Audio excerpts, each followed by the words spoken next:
also own a farm-to-table restaurant called the Radical Garden Market, and I do a few other things. I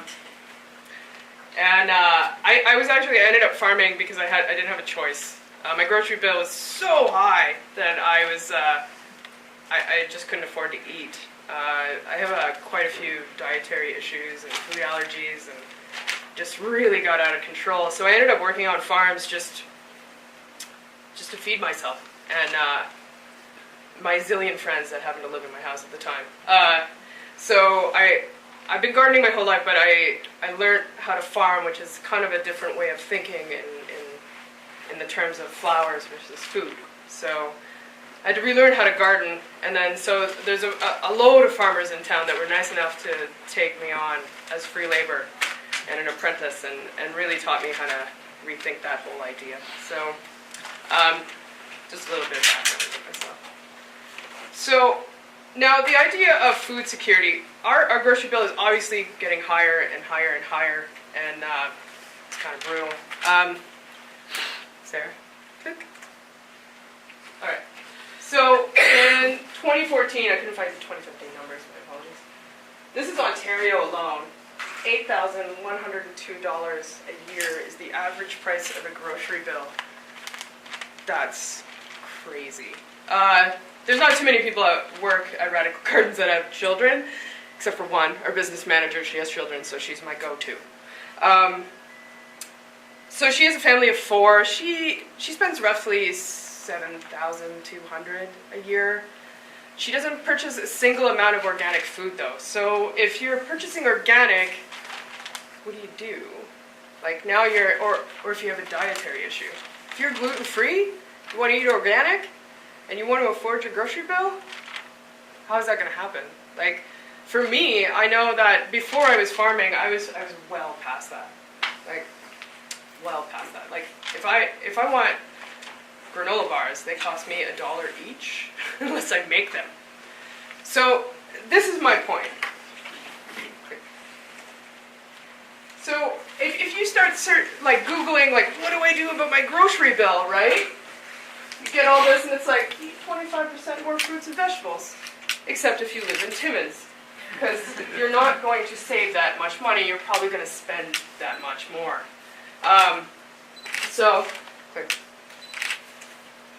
So now this brings us to Northern Ontario. So what do we do with this food issue that we have? Control your food. Take control of it. Stop allowing the grocery stores to dictate your price, what you eat, your availability.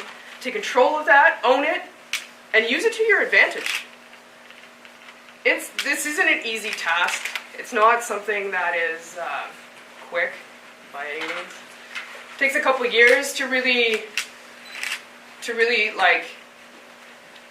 get into it. The trade-off is this. If you want to save money on your grocery bill, you're going to have to put in a little bit of labor. It's one or the other. You're not going to get both. So, but the payoff is huge. It's huge. Click. You need to start thinking about what you're going to eat in January, March, even December, right now. We are accustomed to eating things out of season, which is not cost effective, it's not reasonable. We as Northern Ontario need to rethink how we eat. So if you're going to the grocery store and you're buying an orange, do not expect that to be cost effective. Switch your diet. You can get loads of nutrients and vitamins from root vegetables. You can store those root vegetables. The best part is at harvest, farmers like myself want to get rid of those things. Super cheap. Buy loads of them. So it's fine to go out in January and get strawberries. That's not what I'm saying. Everybody has a cocktail party. I get it. You need strawberries. It's fine. I'm there too. But what you need to do is do that in moderation. Going to the grocery store and expecting things like cauliflower to be cost effective at this time of year is the problem. We as consumers have let this snowball out of control. And now it's getting to the point where, well, obviously we can't afford our groceries. So your best bet at this point, at this time of year, if you don't have time to garden, which everybody should be gardening, at least choose one crop. Choose one really easy crop if you're too busy. Beets. Super easy. Throw them in the ground. They grow. You have beets. You know, at least grow one thing or two. Or there's community agriculture programs. There's the Good Food Box. There's Twig. There's community gardens. If you live in an apartment, you can get a plot, a little plot. Grow loads of stuff in it. You can join CSAs, community supported agriculture. You give a farm a bunch of money, they give you produce. It seems kind of like at the beginning, and then it just gets worse and worse and worse as you get closer to harvest, and then you show up to pick up your CSA and you get like 6 boxes of food. You don't know what to do with it. You need to start, we really need to change how we're buying our food, how we're contemplating our diets. As Northern Ontario, this is really only applicable to us as a community. Like, you can't take what I'm saying and really apply that to Southern Ontario. They have a little bit more access to stuff, like apples. So, what I'm proposing is let's start thinking of our food system as a cycle. That starts in spring. So every year you start your year with the idea of what am I going to eat and how am I going to get through winter. This is not a new idea at all. Obviously our grandmothers practiced this, and that's how they got through winter. What I'm proposing is a reverse to that. As a community, they work together to fill their winter food stores. And that's what we have to do. Maybe not as Timmins as a whole. That's 50,000 people working together. That'd be awesome, but a little intense. What I mean is like your family, your friends, your bubble that you live in, right? So get together, grow communally. You know, if everybody only has time to grow one thing, designate that. Everybody grows one thing. Everything different. Share that food. Spend 1 week a year. Sorry, Frank.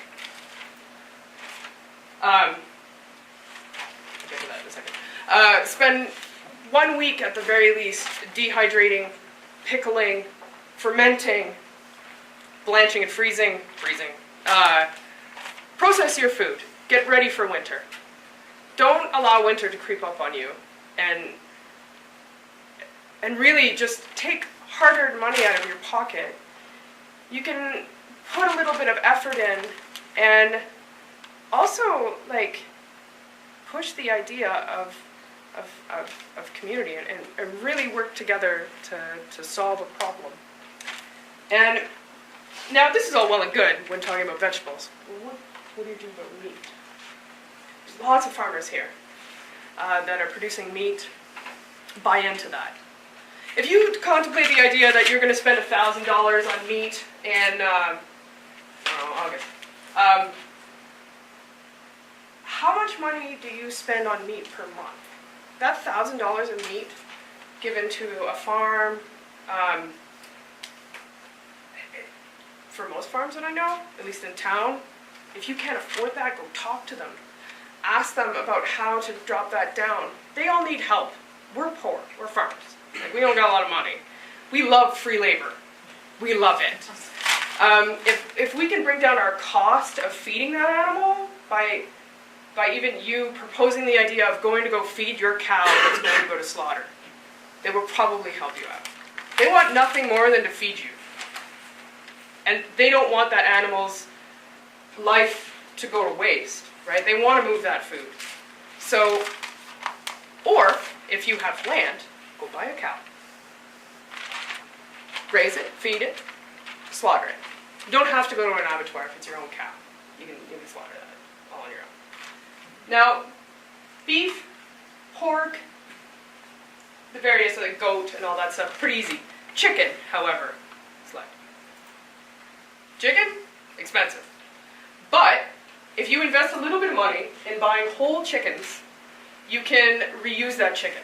right? So you can make a roast chicken, you make a soup, and then from there, after you make the soup, you can boil it down, you can make a stock, like a gelatinous stock that you can just throw in other things.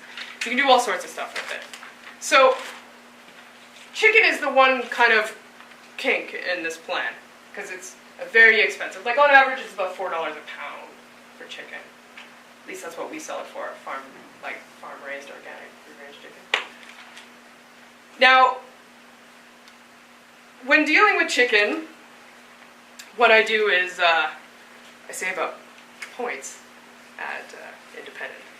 So as I'm buying my pantry items that we need, spices and all that stuff, I save up all my points until chicken goes on sale.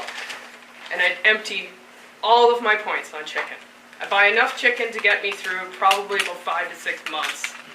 I wait until I have about $300 in points saved up. And then that covers the chicken issue.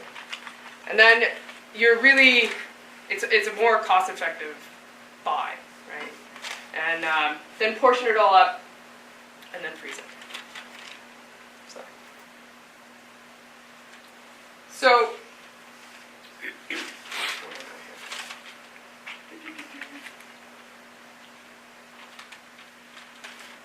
the idea of eating seasonally,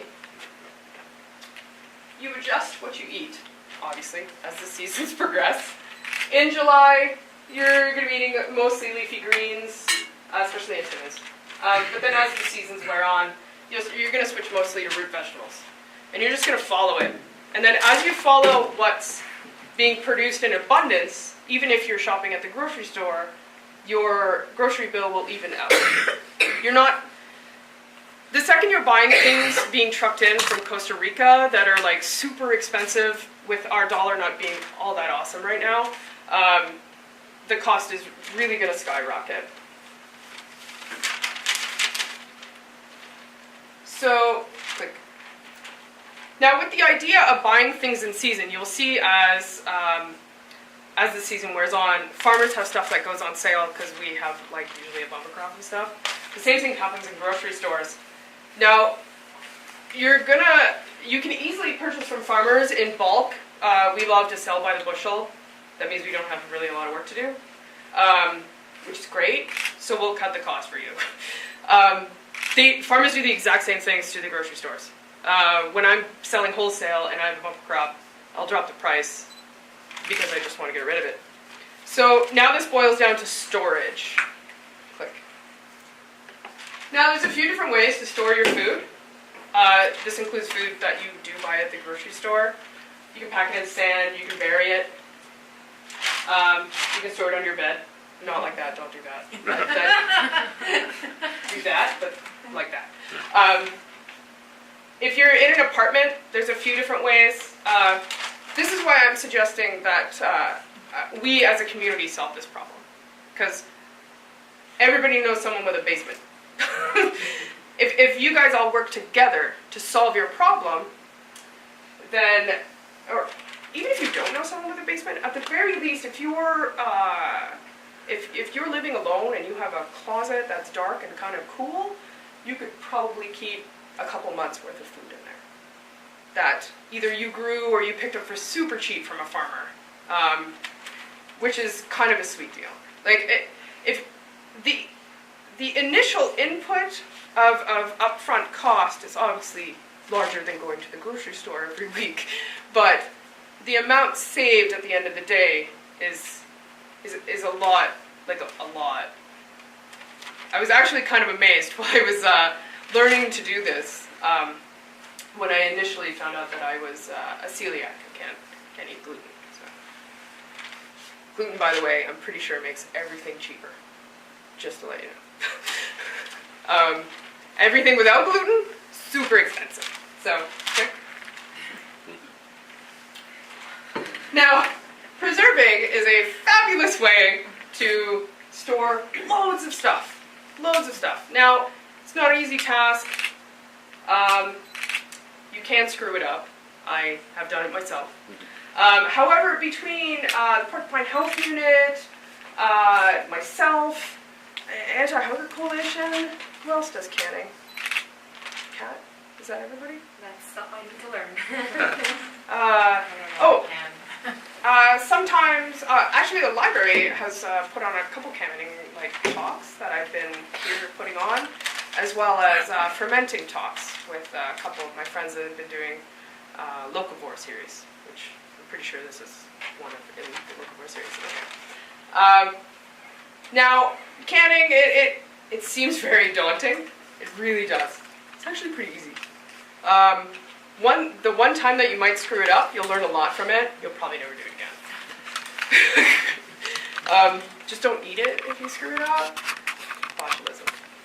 It's a serious thing. Slide.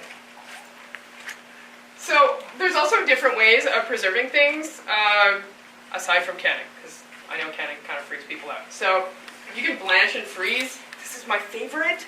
There's nothing better than blanching some beans and then eating it about now, and then you remember what summer actually tastes like and smells like and feels like, because right now I'm really tired of winter. I don't know about the rest of you, but this makes me feel a lot better.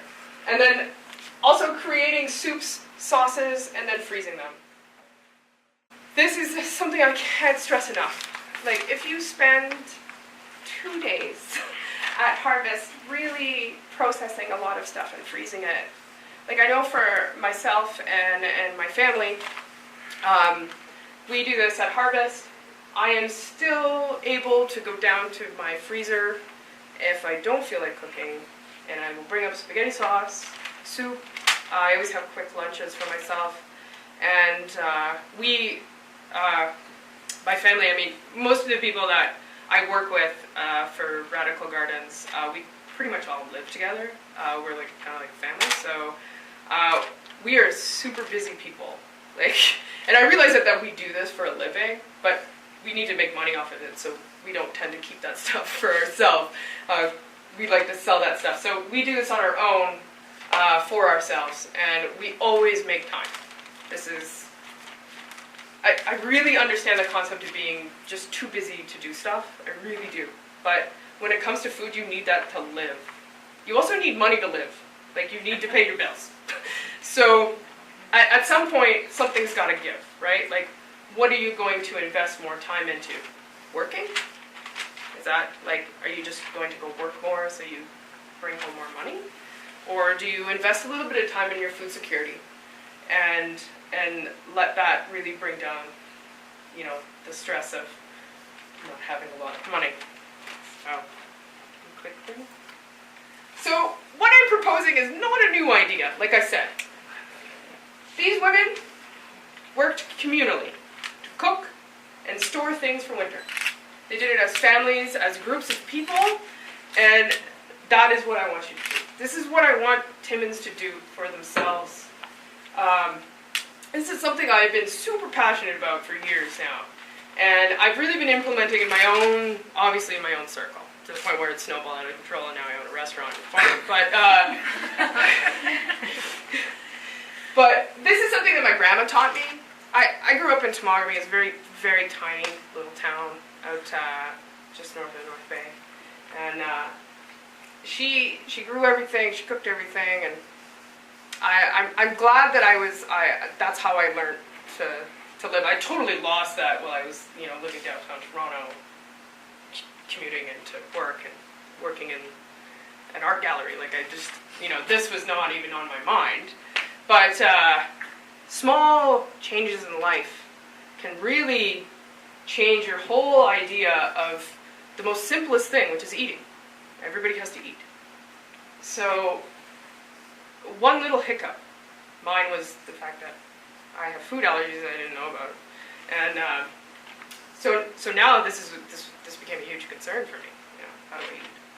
So you can easily solve this problem, and well, maybe not solve it, but begin to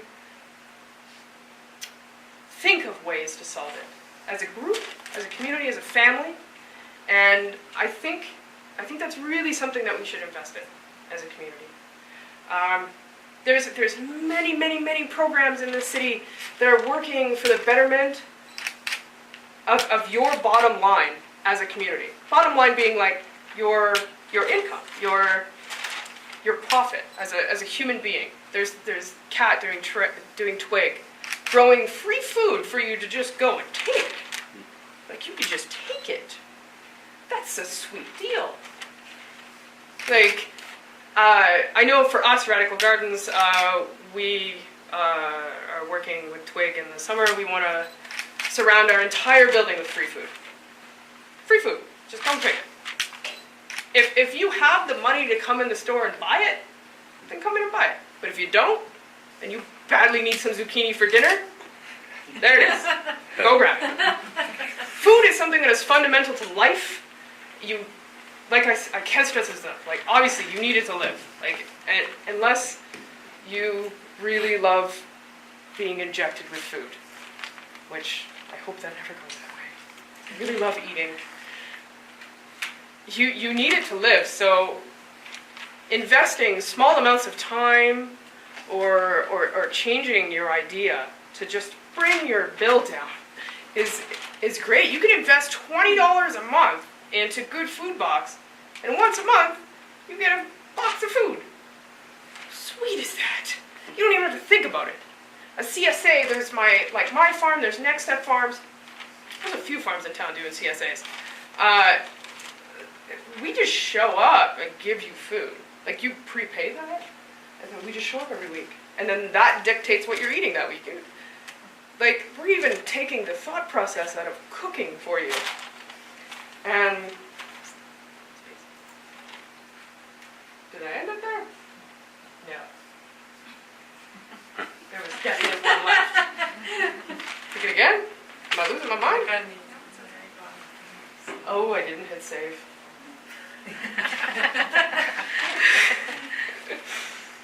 But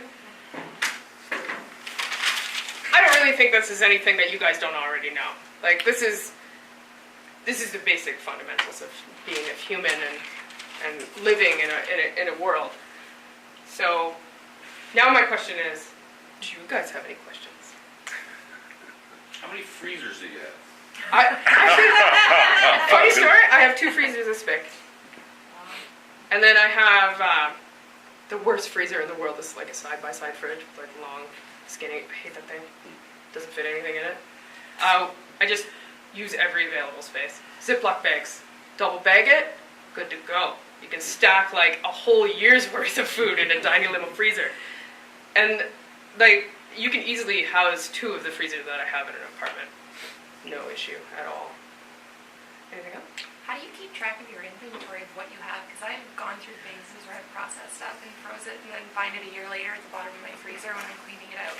So how do you make sure that you don't forget it's there? Do you have a master list or? No, actually we don't. I love the bottom of the freezer finds. This is my favorite. Actually, the other day I found spaghetti sauce down there. I was like, yeah! It was from a really good batch, so everybody in the house was super excited.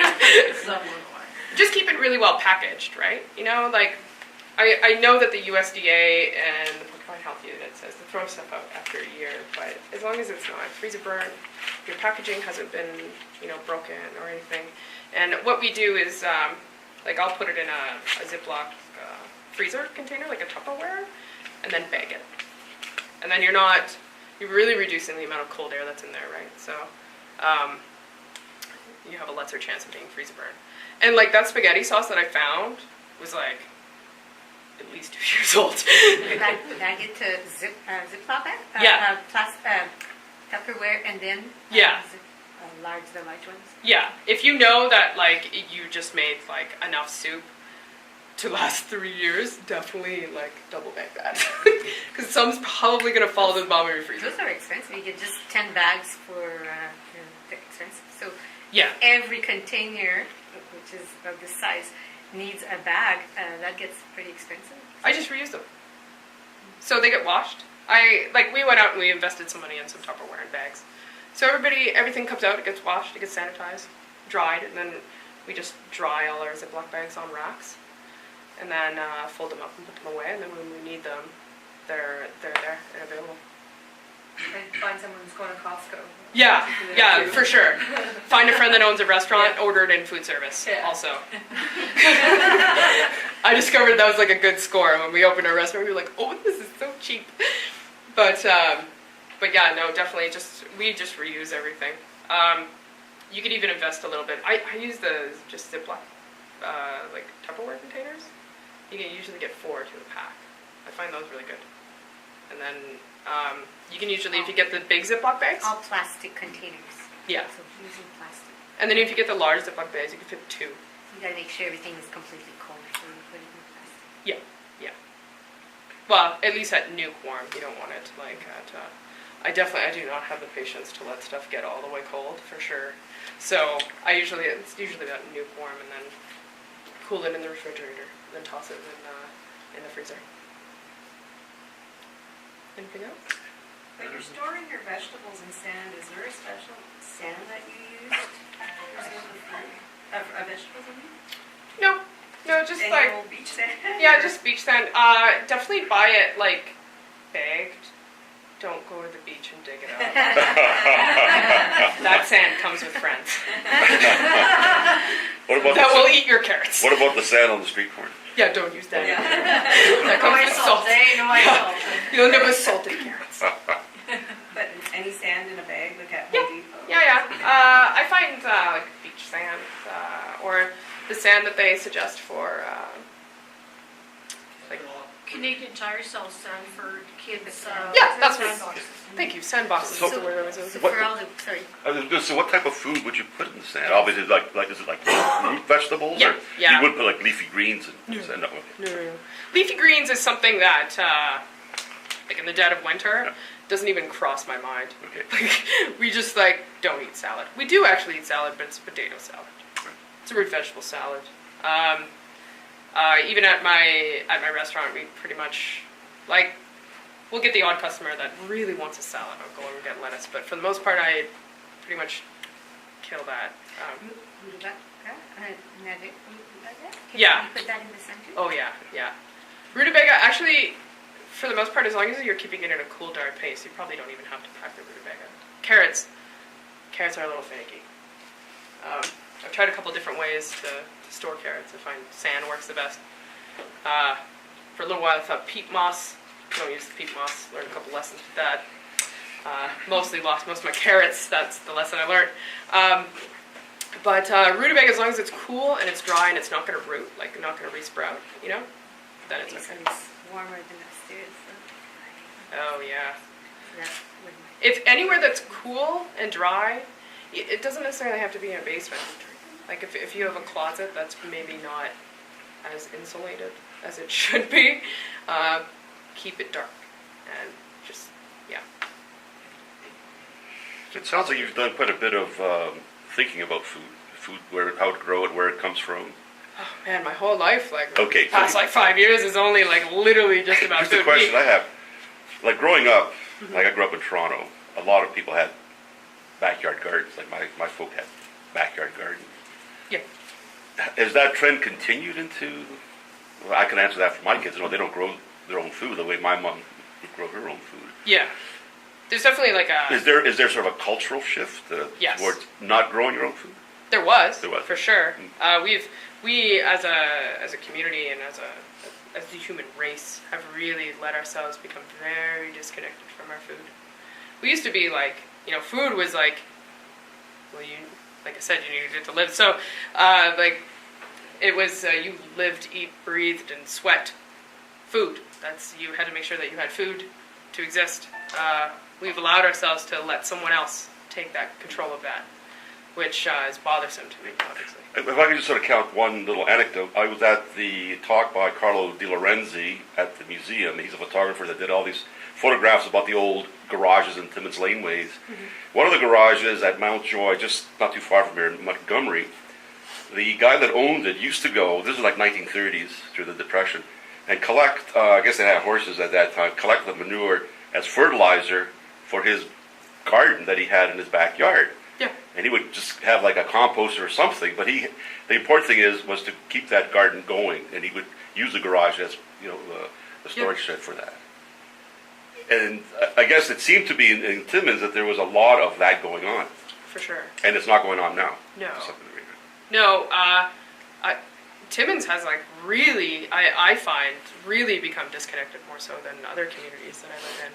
I've lived in. I think it's mostly because farming as a whole here just died out. There's a few like strongholds, don't get me wrong. Like, there's a few farming families that have been farming the whole time, but farming as a whole, as you guys can tell, like really kind of fell off the radar. But there's like a good solid, like I'd say 8 farms here, like really fighting the good fight, you know, and keeping her going. But it's not easy growing up here. It's probably the hardest thing ever, which is why I push root vegetables. Super easy, like it in Timmins. But I've noticed a resurgence. So I've been doing this for like 5 years, and Kat's been doing it with me, and Victoria's been in the whole food business, right? And we've been noticing as every year it gets bigger and bigger, and more people are coming out to talks, and more people are gardening, and more people are interested in community gardens and anti-hunger coalition and nutrition as a whole. And then also more people are asking questions about where their food comes from and why it comes from there. And, you know, kind of challenging the idea of, you know, it is kind of unacceptable that our chicken would come from China when we are totally capable of raising chickens here. But it's a nice resurgence in gardening, in the idea of food security, and the idea of preserving your food. And in turn, it's actually creating more of a community in our community, which is nice. I've made, since I've gone into this industry, I've made an entirely new group of friends and coworkers and people that have really helped me along the way. And because of that, it has the potential to really bring Timmins a little bit closer together. We're a pretty fragmented community. We spend all of our time indoors in the winter because nobody wants to go outside. It's cold. I get it. I walk all the time in the winter time. Really? Except when it's really like 40 below, I don't go. I walk all the time. Because well, All the time. that's more than I do. I like to spend most of my time in my greenhouse where it's warm. But for the most part, we could really, like, if everybody in this room just takes one part of this away, or at least takes the part about working together as a community to increase our food stores and our food security. Look at all the people in this room. That could really blossom into something that's fabulous and really push Timmins in a whole other direction that, you know, other places aren't really doing. Yes? I have a friend of mine that has a small acreage, and we were talking about this. And one of the big things that he pointed out, he was in your conference, he said that there's not really any storage. So if you have an operation, let's say, a good operation to grow carrots, Yeah. your roots crops grow well here. The problem is, how do you store it over the winter and sell Sure. it as you need it? And he says, I don't know why, he says back when he was down south, this is when he was a child, he's 70 now. He says, we had all these communal freezers. And they would put all their root stuff in the communal freezers. And as this little town that we lived in, was near Aurelia, he says we would they would sell it out of the freezer. Yeah. And I think in Timmins, we don't have that. No. It's the same with chicken. It's, if you had a farmer that had, let's say, 20,000 heads of chicken or whatever, you have to have special licenses through the government. It's expensive, like really expensive.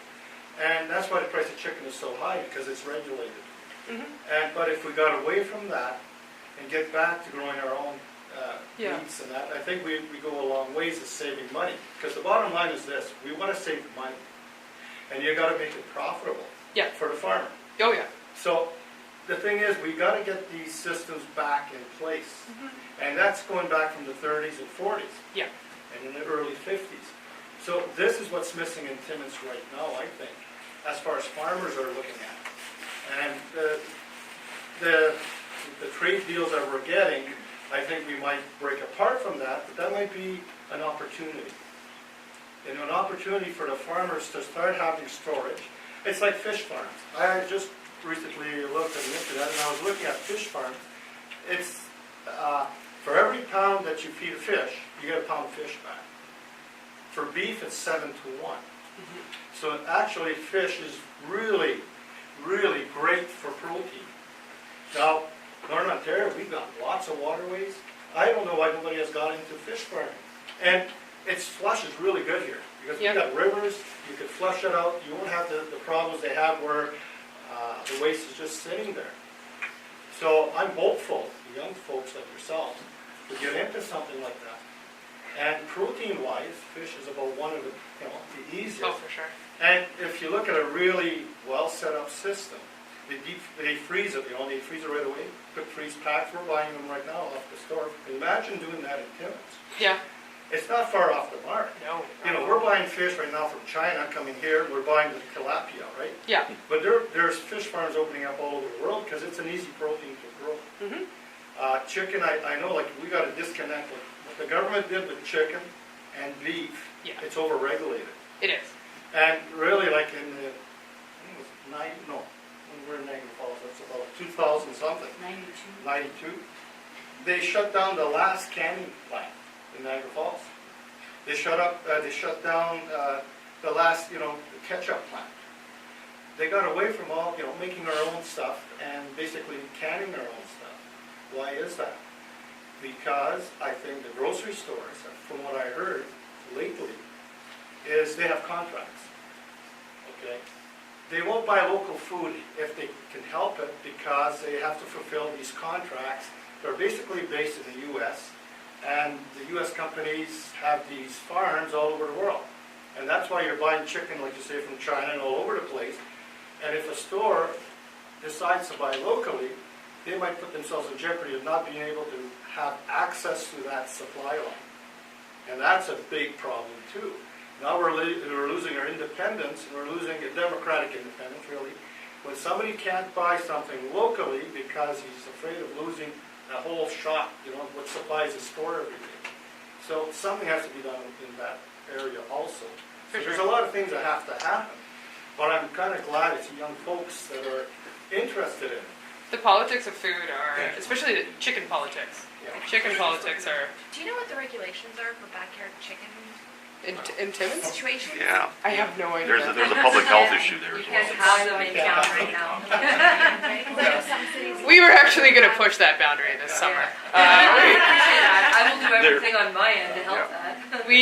Sorry, go ahead. I worked at Toronto Public Health for a number of years, and I know, like, even in a city like Toronto, people used to have, right up until about, the post-war, chickens in the backyard, but there was a public health issue around having, Chickens are a gross. lot of chickens. And in fact, if anyone followed the bird flu thing in 2009, I'm not sure if the concentration of, thousands and thousands of chickens in one place helps to spread. It does help to spread bird flu, but whenever it's infected, they have to destroy, like literally, like tens of thousands, hundreds of thousands of chickens, like as they did in Vietnam and a few other places around the world. So We as like the Radical Gardens team, who loves nothing more than to ruffle feathers, has decided to take on the backyard chicken thing. We have a farm on Dalton Road, but actually we all live downtown because we are urbanites at the end. We've all lived downtown Toronto or to Vancouver, and we like the idea that we can walk to the bar and walk home. So we kind of, live between everything. And like for Timmins, you're not downtown Toronto. No, that's right. As long as you're not, like, chickens are pretty gross. Like, let's be honest. They're gross. They're not hard to deal with, but they are kind of dumb. And they do like to, if they can find a way to get themselves in trouble or hurt themselves, they will go above and beyond to get there. But there's no reason why you as a family can't have 4 or 5 chickens in Timmins. As long as you keep them clean and you take good care of them and you treat them well, then those chickens can produce for you. And then in the end, they can produce some fabulous stock. As long as you're okay with calling your own chickens. Maybe there's a niche in there for anybody that doesn't mind that. But, anybody have any more questions? No?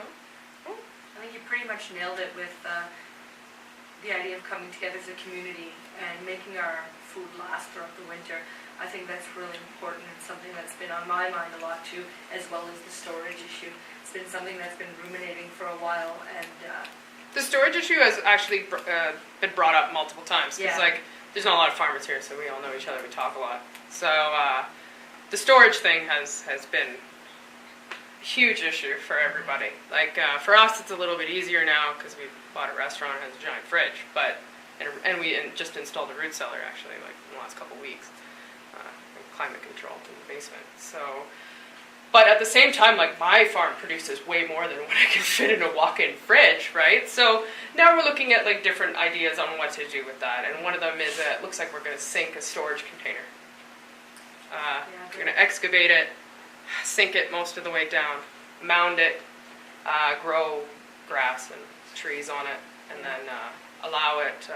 It's actually, you can do that with a fridge. I was actually looking at this morning, because I was like, you know, I'm going to propose this idea of food storage, but then just leave you to your own devices, you know, just figure it out. But I saw a couple, like, I had showed the garbage can, like, sunk into the ground with a little bit of straw on the top. That's one bale. A bale of straw at Timmins costs $7. Garbage can, what, like $7? Maybe some sand in there. You know, you can sink your root vegetables into the ground, make it easily accessible for you, even in the winter, as long as you shovel it.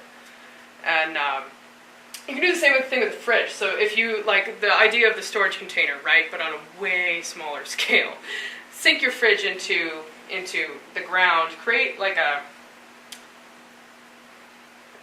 mound, thank you, on the top, and then you can use that as food storage. You don't have to plug in the fridge, you know, it's gonna stay cold.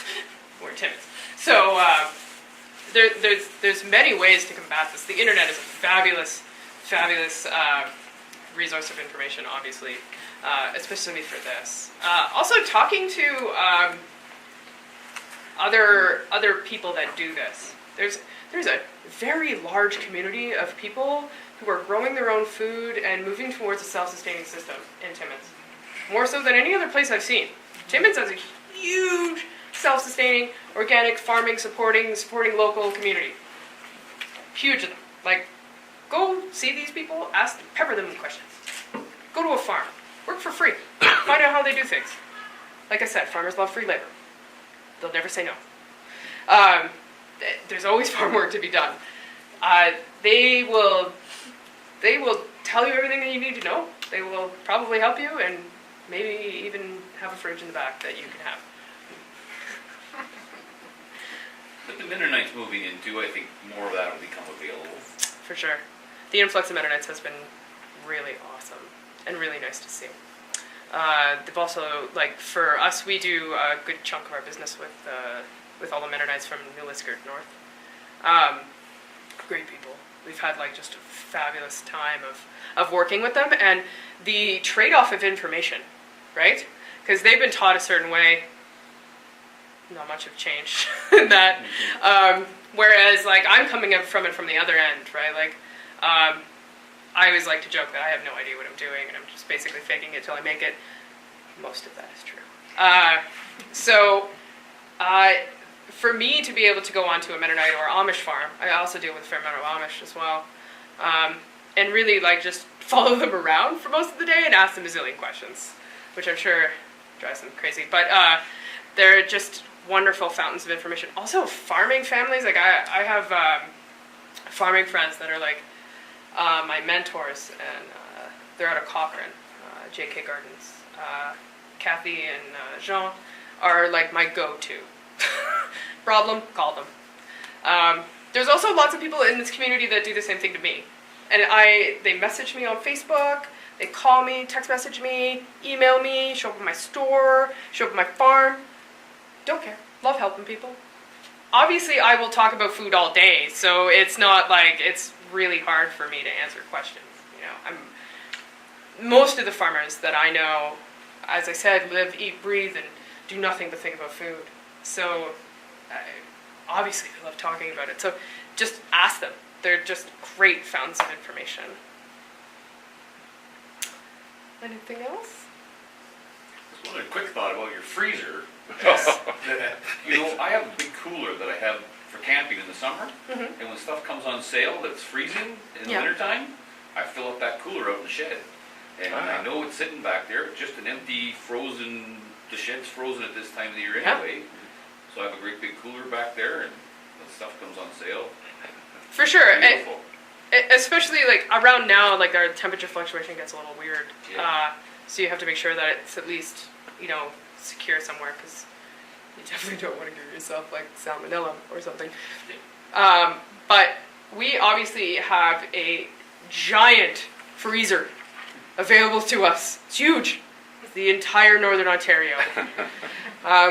We use it to cool our beer and keep our ice, and potentially we could use it to actually store our food. So yeah, that would work. And then even just to alleviate the freeze-thaw issue, you could just bury it and stick some straw on it. And like even in the case of like you feel that you can't even get straw, like maybe you don't know how to get it, one quick call to any farm in town and we'll always tell you where to get straw. And most of us, if you can't get to it, we'll probably drive it to your house free of charge. Especially if you're like, I need to store my carrots. We want you to get into food. We want you to buy in bulk. That increases our growing. That increases our bottom line as a profitable business, right? If you're buying more from me, then I'm in a good place. If my vegetables are just being thrown into the universe and nobody's buying them, then what's the point? Like, we have a tiny profit margin, but the more of you that purchase locally, we're able to hire more people, and it really, really pushes your community. As far as food security, cooking it with your family, cooking it with your community, storing it together some way. Even if you're all banded together and digging holes in your backyards, if that's how you go into the summer and you go talk to your neighbors and each one of you picks a crop and you grow that and one of you digs a hole, think about this. This time next year, you're going to just walk into your pit of food and you won't have to worry about the fact that half the stuff you want isn't available at the grocery store or it's too expensive. You will have a backup plan. And there's something, I haven't been in business long, and there's something I've been really learning, and mostly the hard way. Always have a redundant backup. Always have a backup plan. And that includes for your food. Never rely on someone else to feed you. You are your own human being. You own that. Control it. And use it. And feed yourself. Cost effectively. Anybody else have any questions? Yes. How do you deal with the depletion of minerals in the soil? For us, I add to it. So there's a farm in town that sells carbonatite. It's a great mineral from a potash mine in Quebec. I also use liquid seaweed, and I use granulated kelp. I add in... For organic farm? Is that for organic farm? Yeah, I'm an organic produce farm, so I'm like really focused on the organic part, right? So, but there's different things you can do, like if you're growing your own food, let all your stuff die and till it back in. Add stuff to your soil, like don't pull your plants out and throw them out of there. Let them compost into the ground. Make sure that the worms have access to your bed. If you built a raised bed, everybody hates weeds. I get it. Those worms have to make it in there, or you got to put worms in. So anything that can add minerals back into your soil. There's lots of ways to do that organically. Start composting. Composting is an absolutely awesome way to do that. Radical Gardens as a team is totally up to something to help people downtown really get into composting and trying to solve the problem the city has is now that we have no composting program here. It's we're working on a proposal and with a company out of Atlanta to really kind of solve that the next couple of years. We're just in the infancy of applying for funding for that. Regarding composting, what do you compost? Because I've heard there's some people who throw absolutely everything in their composter, and then there's other people that like it's only plant products, or it's only. So where do you guys fall on that sort of scale? Well, I'm a farm, so I literally throw everything into my compost, whether it actually depletes or the bears eat it. So then it's not organic anymore. What you add is going to be organic, but except for the compost. Well, I'm not adding anything that I'm not. Are full of chemicals. Oh, for sure. But like in the case of us, we eat seasonally, right? Like we eat organically. We eat like I eat locally. We as a whole are implementing this plan that so we don't even. I don't think I've bought bananas in about 2 years. So that stuff actually doesn't end up in our compost. So like for us, we just throw everything in our compost. Okay. So like most of the time, because it's just an open compost heap in our farm, right? Like all of our food waste from our store, because we cook. I don't know, 95%. We were actually just received a certificate for this. We cook 95% locally, and I'd say we're sitting at about 90% organic coming out of Radical Gardens, barring a few things that just wait. But all of that gets tossed into our compost. All of it. So what percentage of what stuff that goes in the compost that is organic? Oh, everything. Anything that's not organic goes in the garbage, because like I want to get organic certification. So I have to walk this fine line right now, whereas like if as a restaurant owner, I need to offer you the best food at the best price. The stuff that we buy locally, we drive down to Toronto every 2 weeks and handpick all the food that we sell and cook with in our store. So we deal with 100-kilometer foods out of Toronto. They pick up for us in Toronto, and then we go to the food terminal as well and buy from the various organic food stores, like the food booths at the food terminal. So there's only 5 of us in the kitchen. So if there's something that we're using that isn't organic, it ends up in our garbage because we can't contaminate our compost because we're after organic certification, and it takes like 3 to 4 years to get certified. For people that don't have a big farm like you, buying food, a lot of food from the store, there's not that much. If you're buying mostly organic, though, which is expensive for sure. There's not every item in organic. And but that's a expensive. fundamental choice you have to make as a human being. Like if you want to compost, it's up to you to decide what you want in your compost. If you just want to compost only the organic food that you make, then that's your choice. If you want to compost everything, then that's okay. It really boils down to what you want out of your garden, out of your life, and out of your food security. Food security is tailored to each and every one of you. There's no blanket way to do it. It's really up to you as a person. Also, if you could find someone with red worms, they're great. Throw those in. The what? Red composting worms. Throw those in your compost too. There's usually, at least among the gardening community, and Where do they sell them? Sorry. they don't sell them anywhere in town, but you'll always hear of someone going to go get red worms. I always do. You get more into your gardening community, go to community garden events, go to anti-hunger coalition events, and someone will talk about the fact they are going to go buy red worms. Hitch on to that. Worm dealing. So there was a composting workshop here last weekend, or the weekend before that. That's right. Yes. There was. Anyway, so the city of Timmins actually donated a composter, but the city does have those earth machines, Yeah. and they're $40.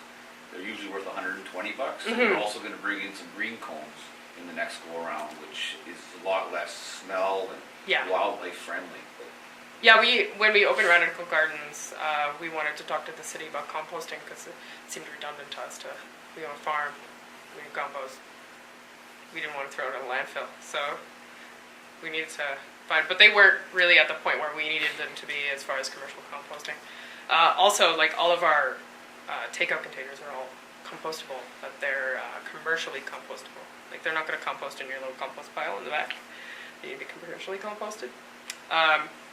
So which brought me to this whole, like, we need to find a commercially compostable way to do this, and then so we're actually really late on the internet on Kickstarter and found a company out of Atlanta that looks like it will definitely solve our problem. They make this really cool piece of equipment. It's called the Horse. It's made by Impact Bioengineering, and it converts everything that can be compostable. That's including like cardboard boxes, paper towel, commercially compostable stuff like the sugarcane packages we use for all of our food, and the pressed plant utensils that we give with our anything that you buy from us. What it does is you feed this thing, and it creates energy, electricity, and bottled fertilizer. And it is on a trailer, hook it up to a truck, and you just drive around the city and pick up everybody's compost. Whoever wants to add to it.